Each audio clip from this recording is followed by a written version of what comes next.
رب ذوالجلال کے بابرکت نام سے شروع کرتا ہوں جو دلوں کے حال جانتا ہے۔ ویڈیو کے آغاز میں آپ کو اشفاق احمد کا ایک واقعہ سناتے ہیں جو انہوں نے اپنی کتاب زاویہ میں لکھا ہے۔ آپ لکھتے ہیں، اللہ اپنے بندے کو سزا کیوں دیتا ہے؟ مجھے اس سوال کا ایسا جواب ملا کہ میں آج تک مطمئن ہوں۔ ہمارے ویٹرنری ڈپارٹمنٹ کے ایک پروفیسر صاحب ہوا کرتے تھے۔ ایک دفعہ میں ان سے ملنے ان کے دفتر گیا۔ وہ مجھ سے کہنے لگے، ایک مزے کا قصہ سناؤں تمہیں؟ میں نے کہا، جی سر ضرور۔ انہوں نے کہا کہ پچھلے ہفتے کی بات ہے، میں اپنے دفتر میں بیٹھا تھا۔ اچانک مجھے پیغام ملا کہ امریکہ کی سفیر آپ سے ملنا چاہتی ہے۔ ان کے کتے کو کچھ پرابلم ہے، اس کا علاج کر دیجیے۔ کچھ ہی دیر بعد وہ خاتون سفیر اپنے اعلیٰ نسل کے کتے اور اپنے ضروری عملے کے ساتھ آن پہنچی۔ بیماری پوچھنے پر کہنے لگی کہ میرے کتے کے ساتھ عجیب و غریب مسئلہ ہے، وہ میرا نافرمان ہو گیا ہے، اسے میں پاس بلاتی ہوں یہ دور بھاگ جاتا ہے، خدا را کچھ کریں، یہ مجھے بہت عزیز ہے، اس کی بے اعتنائی مجھ سے صحیح نہیں جاتی۔ میں نے کتے کو غور سے دیکھا۔ 10 منٹ جائزہ لینے کے بعد میں نے کہا، میم یہ کتا ایک رات کے لیے میرے پاس چھوڑ دیں، میں اس کا معائنہ کر کے حل ڈھونڈتا ہوں۔ سفیر محترمہ نے بڑی بے دلی سے اسے چھوڑ جانے پر حامی بھر لی۔ سب چلے گئے تو میں نے کمدار کو آواز لگائی اور اس سے کہا، فیضو اس کتے کو بھینسوں کے باڑے میں باندھ دے اور ہر آدھے گھنٹے بعد چمڑے کے 4-5 لتر مارنا، اس کے بعد صرف پانی ڈالنا، جب پانی پی لے تو پھر لتر مارنا۔ کمدار جٹ آدمی تھا، ساری رات کتے کے ساتھ لتر ٹریٹمنٹ کرتا رہا۔ صبح کو وہ خاتون سفیر پورا عملہ لیے میرے آفس میں آ دھمکی۔ میں نے کمدار سے کتا لانے کو کہا، وہ کتا لے آیا۔ جو ہی کتا کمرے میں داخل ہوا، چھلانگ لگا کر سفیر کی گود میں جا بیٹھا، دم ہلانے اور اس کا منہ چاٹنے لگا۔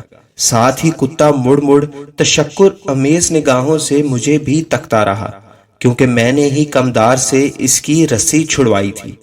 سفیر پوچھنے لگی، سر آپ نے اس کا کیا علاج کیا کہ اچانک ہی یہ ٹھیک ہو گیا؟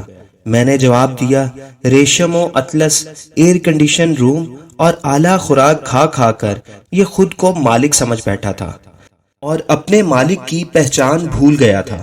بس اس کا یہ خناس اتارنے کے لیے اس کو کچھ سائیکولوجیکل اور فزیکل ٹریٹمنٹ کی ضرورت تھی، وہ دے دی ہے۔ Now he is okay. اللہ بندے کو سزا کیوں دیتا ہے؟ مجھے اس سوال کا ایسا جواب ملا کہ میں آج تک مطمئن ہوں۔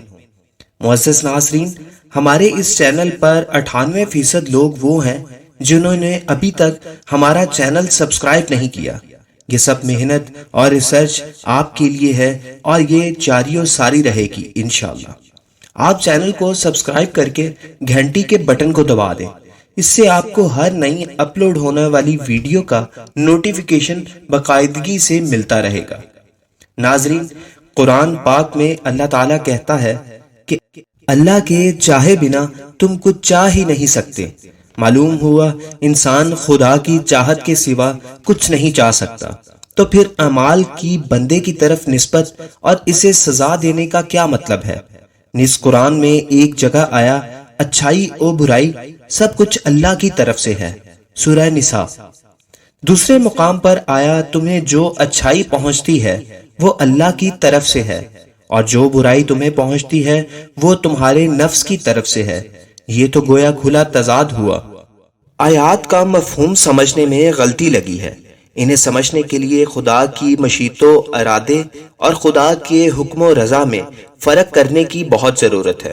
چنانچہ جب کہا جاتا ہے کہ سب کچھ اللہ کی طرف سے ہے تو اس کا مطلب یہ ہوتا ہے کہ ہر چیز خدا کی مشیت و ارادے کے تابع ہے۔